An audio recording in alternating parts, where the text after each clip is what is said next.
Mabamba Wetland is an important bird area and a Ramsar site.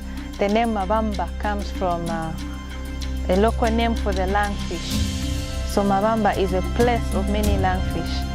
And because it has many lungfish, there are shoebills. The first time I saw the shoebill, I was like, wow. It is huge. Wouldn't love such a big bird. So it is captivating. And the fact that you're seeing it on floating vegetation, it just looks so unbelievable. So I thought I had to read more about it. I had to do more work about it. And I had to do more research about it. And the sad story came, the fact that it is globally threatened and only found in Africa and very few parts in Africa. So the population is decreasing because of so many threats, especially human disturbances. If you look at the boats, the fishermen boats that actually extend close to where it is feeding, on top of probably thinking that it is a sign of bad omen, and each time they see it, they have to chase it away. So looking at all this that the shoebill was going through to survive, and the fact that it can only lay 1 to 2 eggs, rarely 3 eggs, and among the 3 chicks or the 2 chicks, only 1 will survive because of the sibling rivalry. So all these were captivating, and I really felt sad about it, and I thought I had to do some work.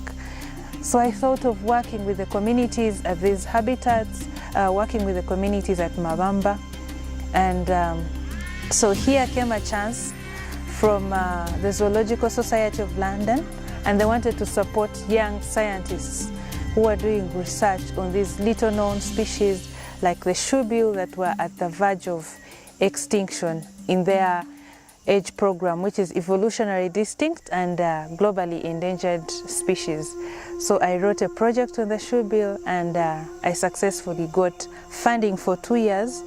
But these projects are very expensive. Research is very expensive, and you cannot sustain it with this funding, which we think is a lot, but in actual sense it is little funding, because there's a lot of work to be done. There's a lot of awareness to be created about the shoebill, and there's a lot of monitoring to be done. So this provided an opportunity for citizen science, where I could work with the people around Mabamba Wetland to help me monitoring and counting the shoebills, to report about the species, threats, and the vegetation in which they cite the shoebill.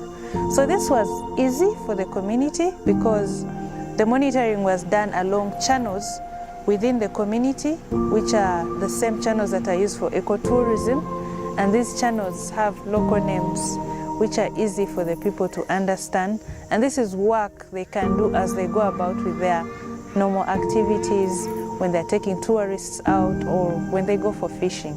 So these channels are named after the fishermen that frequent such areas.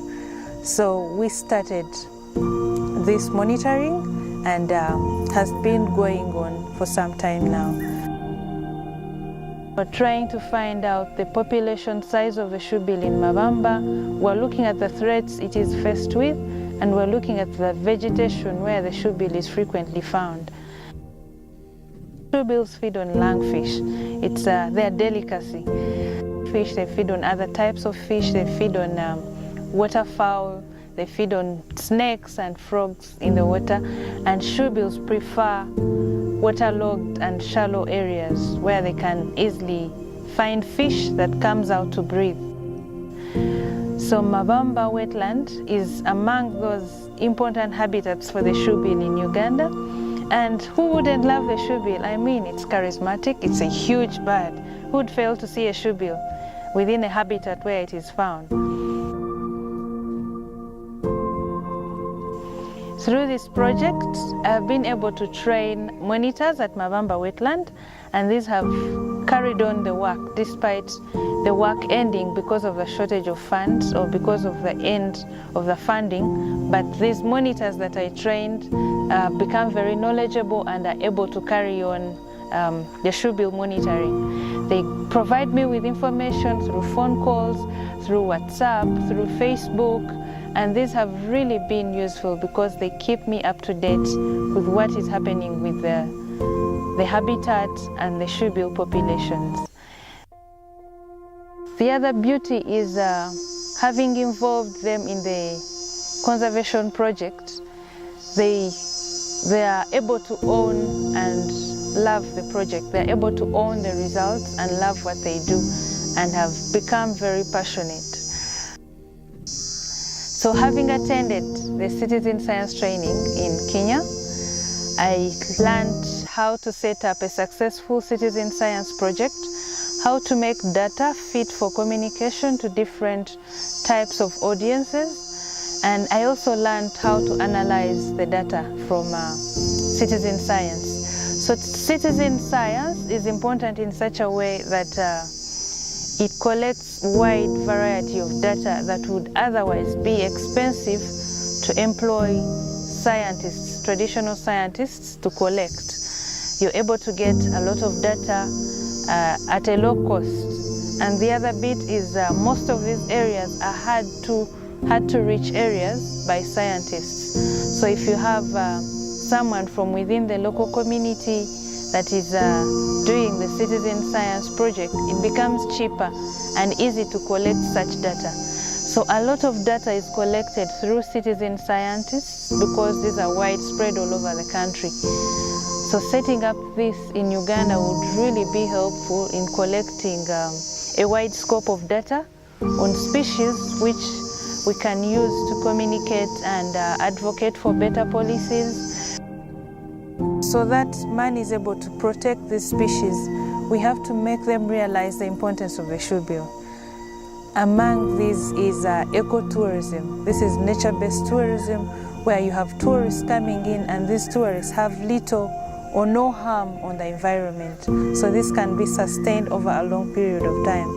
If we can help the communities around these critical habitats for the shoebill realize that they can earn some money through guiding tourists, through hiring boats to the tourists, through selling crafts. So if we can set up craft shops around these habitats, and then we have people, we give them alternative livelihoods, they will reduce the pressure that they are putting on the wetland resources on which the shoebill is surviving.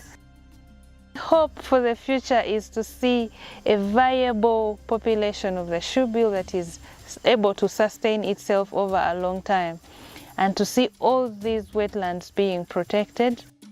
So unless we do this, our kids may never see the shoebill. Our grandchildren will never see the shoebill.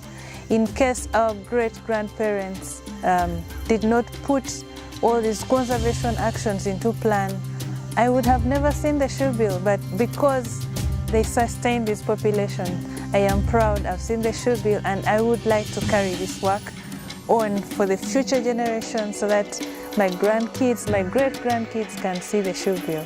Such a huge bird.